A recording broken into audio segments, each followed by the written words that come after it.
घर जमाई। विकी को हमेशा किस्मत ने उसकी मेहनत से ज्यादा दिया। पैदा हुआ एक बड़े घर में, मुंह में चांदी की चम्मच लेकर, और शादी भी की एक उससे भी बड़े घर में, सोने की चम्मच मुंह में लेकर। उसे मेहनत करने का शौक नहीं था। एक शौक था, वो भी घटिया शायरी करने का। उसकी हर बात शायराना ही होती थी। जैसे कि एक दिन, दूर से देखा तो चांद पे दाग था, दूर से देखा तो चांद पे दाग था, पास से देखा साबुन का छाग था। ठोको ताली। अरे ऐसी शायरी करोगे तो ताली तो पता नहीं कोई तुमको ही ठोक देगा। शायरी वो बिल्ली है जो किसी का भी रास्ता रोक दे, और क्या मैं किल हूँ जो कोई मुझे ठोक दे। मुझे तो आपसे बात ही नहीं करनी। मैं निकला था गाड़ी लेके, लेकिन दौड़ के जा रहा हूँ। मेरी शायरी कोई नहीं सुनता, मैं घर छोड़ के जा रहा हूँ। धीरे बोलिए जी, मम्मी पापा को पता चल जाएगा तो तुमको सच में तुम्हारे मायके भेज देंगे। सस्ते साबुन से मेरी कॉलर चमकी नहीं, सच में चला जाऊंगा, मेरी बात कोई धमकी नहीं। अगर शायरी ही सुनानी है तो सुनाओ, लेकिन कोई काम धंधा भी तो करो। मेरे पिताजी के पास बहुत पैसा है, तो घर जमाई बन के खा रहे हो, और कल जा रहे हो ना अपने मायके, तो आज ही चले जाओ मेरी बला से। हमें तो अपनों ने लूटा, गैरों में कहाँ दम था हमें। अरे चुप हो जाओ, तुमको मिर्जा गालिब की कसम।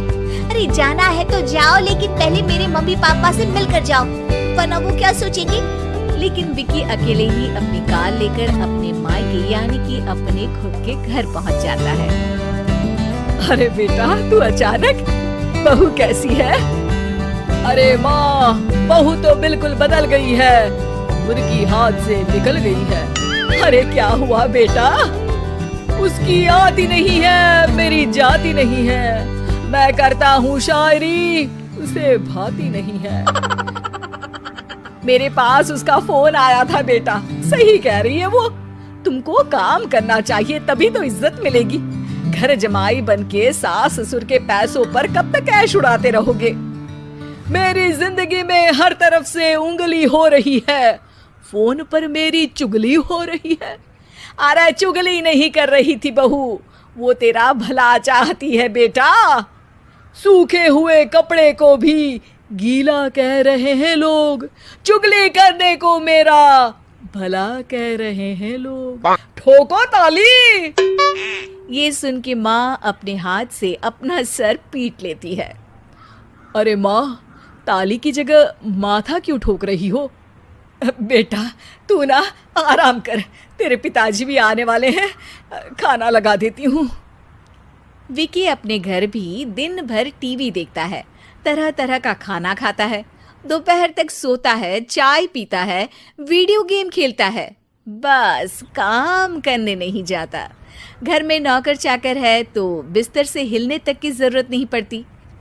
कई बार तो विकी अपने नौकरों को बिठाकर शायरी सुनाता रहता।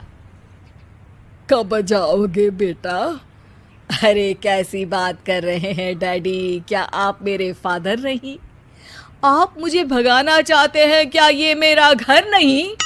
अरे नहीं बेटा, तुम्हारा ही घर है। हम तो चाहते थे कि तुम यहीं रहो और मेरा काम आगे बढ़ाओ, लेकिन तुम ही चले गए घर जमाई बनने। अरे मेहनत तो गधे भी करते हैं, मैं अच्छी किस्मत लेके पैदा हुआ हूँ, मैं घर जमाई हूँ, ससुराल का फूल गेंदा हुआ हूँ। ठोको ताली। पिताजी और माँ सच में ताली बजा देते हैं। ऐसा पहली बार होता है जब विकी की शायरी पर किसी ने ताली बजाई हो। अरे आप लोग सच में ताली बजा रहे हैं? हाँ हाँ बेटा, तुम्हारे ससुर का फोन आया था, बोला जब तक घर जमाई जी कोई काम ना करने लगे हमारे यहाँ मत भेजना। अब तू तो काम करने से रहा और तुझे रहना भी है हमारे घर में ही, करेगा भी शायरी ही। और बार बार ठोको ताली बोलेगा तो आदत डाल ही लेते हैं ताली ठोकने की। विकी उसी वक्त खड़ा होता है और बहुत गुस्से में सीधे ससुराल के लिए निकल जाता है। फिर से आ गए? लेकिन सुमन को देखते ही विकी पिघल जाता है। अब सुमन, आई एम सॉरी, आज से ना मैं सिर्फ शायरी ही नहीं बल्कि काम भी करूँगा। तुम अपने ऑफिस में बात कर लेना, कोई भी मेहनत का काम कर लूँगा। मैं घर जमाई बन के रहूँगा लेकिन काम करूँगा और इज्जत से रहूँगा। मतलब सिर्फ तुम नहीं आए हो, तुम्हारे साथ तुम्हें अकल भी आ गई है। मैं अपने कारखाने का मैनेजर बनाता हूँ तुमको, कल से मेरे साथ चलना वहाँ। थैंक यू ससुर जी। थैंक यू से काम नहीं चलेगा, एक शायरी सुनानी पड़ेगी। है जरूर। ससुर के पास पैसा होते भी मेहनत जिसको भाई है, वही सच्चा दामाद है, वही अच्छा घर जमाई है। ठोको ताली। सब विकी की शायरी पर ताली ठोक देते हैं। शिक्षा, जब किस्मत आपको बहुत सारा दे दे तो उसकी कद्र करनी चाहिए और मेहनत करना कभी नहीं भूलना चाहिए।